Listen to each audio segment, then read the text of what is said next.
Andirito po ang glans clitoris. Yan yung tiny na button na pinaka-sensitive. At kapag na-stimulate ito, of course, nakakaramdam kami ng sexually aroused. Pwede rin makatapos kaming mga babae dito. Maitim ba skin? Underarm at singit mo? K-Skin ang bahala sa'yo. Premium ang ingredients, paraben-free and sulfate-free, and FDA-approved, kaya safe for everyone. With K-Skin, ibalik ang alindog mo. Huwag nang magpahuli. Hi guys! Welcome back to our channel. Kamusta po kayong lahat? Sana ay nasa mabuti po kayo. At sa mga hindi po nakakakilala sa akin, my name is Cheryl Ting. At kung bago lang po kayo sa channel na to, pwede po bang makahingi ng isang favor to please consider to subscribe dito po sa ating channel. And also, wag nyo na rin po sanang kalimutan i-follow ang ating Facebook page official and also ang ating TikTok account, Cheryl Ting. Maraming salamat po. And for today's video is another concerned video po. Ang sabi niya is, ano po yung pinaka-sensitive part ng babae around of vagina po, ma'am? Ito yung tanong na magandang tanong pero karamihan alam na yung sagot. Ang tinggel ng babae ang pinaka-sensitive erogenous zone na part ng vagina ng babae. Ito lang ang nag-iisang parte doon sa aming katawan na walang ibang purpose kundi ang sexual pleasure. Lahat ng parte ng katawan ng babae, lahat yan may purpose. Ang breast is para pag nagbigay kami ng baby, pwede namin i-feed ng milk namin. Ang vagina ng babae, yung vaginal canal, doon lumalabas ang bata. Doon din nangyayari yung mga sexual intercourse. Yung urethra naman, yung maliit na butas after nung tinggil ng babae, sa baba, yan naman yung labasan ng ihi. Yung butas naman ng puwet, labasan ng alam nyo na. So lahat, karamihan ng parte ng katawan ng babae, lahat yan may kanya-kanyang purpose. Tinggil lang talaga ang ubod tangit nag-iisang salangang purpose. Yan ang ma-experience natin, naming mga babae, ang sexual pleasure. Next question, ano ba ang clitoris or tinggil? Ito yung pleasure center ng aming reproductive anatomy. For example, ito, dito mo matatagpuan sa taas yan. Ito yung vulva. Ito yung pinaka-taas kung saan matatagpuan ang tinggil. Isang tiny knob or parang maliit na korteng mani lang. Pero alam nyo po ba na ito ay isang part lamang ng tinggil ng babae. Dahil sa ilalim po niyan ay mas malaki. Parang iceberg po ito. Tip ng iceberg na binubuo of a complex network of erectile tissues and nerves. Matatagpuan sa loob at sa labas ng katawan namin. Yung nasa labas, yung maliit na nakikita ninyo. At yung nasa loob, yan yung mas malaki na parte ng tinggil ng babae. At kapag na-stimulate ito, of course, nakakaramdam kami ng sexually aroused. Pwede rin makatapos kaming mga babae dito. At minsan, kahit na wala kaming big O, napakasarap ng pakaramdam sa babae kapag ito ay nalalaro ng tama.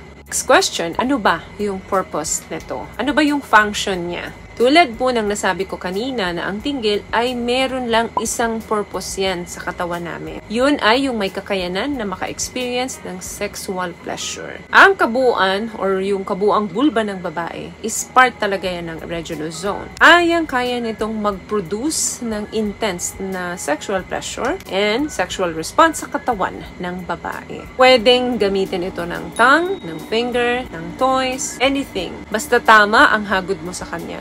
Ito yung pinaka magbibigay ng intense sensation sa babae. Tanggalin natin tong sing-sing para mapakita natin ng gusto. Andirito po ang glans clitoris. Yan yung tiny na button na pinaka-sensitive. At bago mo makita yan, may makikita kang clitoral hood na nakabalot sa kanya. Pero meron naman pong ibang tinggil na walang nakakover na clitoral hood. Yan po yung extra skin na nakakover doon sa clit or tinggil naming mga babae. What I love about this product, itong No More Dark Secret ng K-Skin, bukod sa may advanced whitening na siya na kung saan pwede niyang matulungan na pumuti yung mga singit-singit mo, moisturizing, meron siyang anti-irritation, antibacterial, maintain healthy pH level. Hindi lang pambabae, meron din po tayong pang lalaki. take note, iba-iba din po ang itsura ng tinggil ng babae. Depende sa view. Kung nasa gilid ka at sinipat mo yung tinggil ng babae, minsan iba. Pag nasa harap ka, iba. Pag nasa left ka, iba din. At iba-iba din po talaga ang shape ng ibang tinggil ng babae. May maliit, meron namang medium, meron namang large. Merong nakalabas na tinggil, meron din namang hindi nakalabas. Around 8,000 po ang nerve endings ng clitoris ng babae. Imagine kung gaano ka-sensitive ito kapag nahahawakan dahil sa dami ng kanyang nerve endings. Kaya ganun na lang kasarap sa mga babae kapag ito ay nahahawakan or nalalaro. Sobrang pleasurable sa mga kababaihan ito. Kabilang na din dyan ang erectile tissue. Kaya ganyan siya ka-highly sensitive from the word erectile.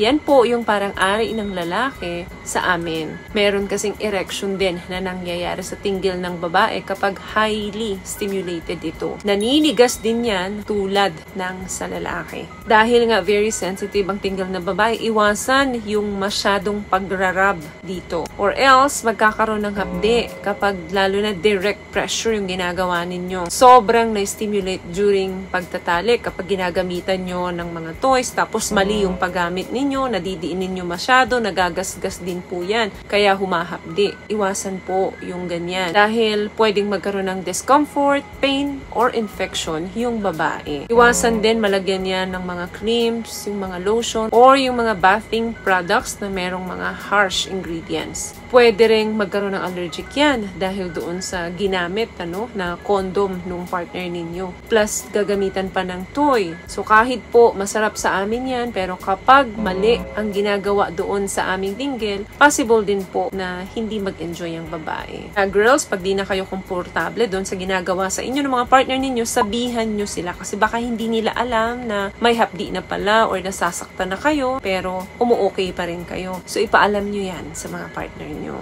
So, yun lamang guys ang video natin for today. I hope nakapagbigay po ako ng tips sa inyo. At kung nagustuhan nyo po ating video, please give it a thumbs up, comment down below, and also share this video na rin po sa mga kaibigan na sa tingin nyong matutulungan po ng video natin. Once again, palagi po kayong mag-iingat at palagi po kayong manalangin. Thank you guys for watching and see you in our next one. Always love yourself and be a blessing. Bye!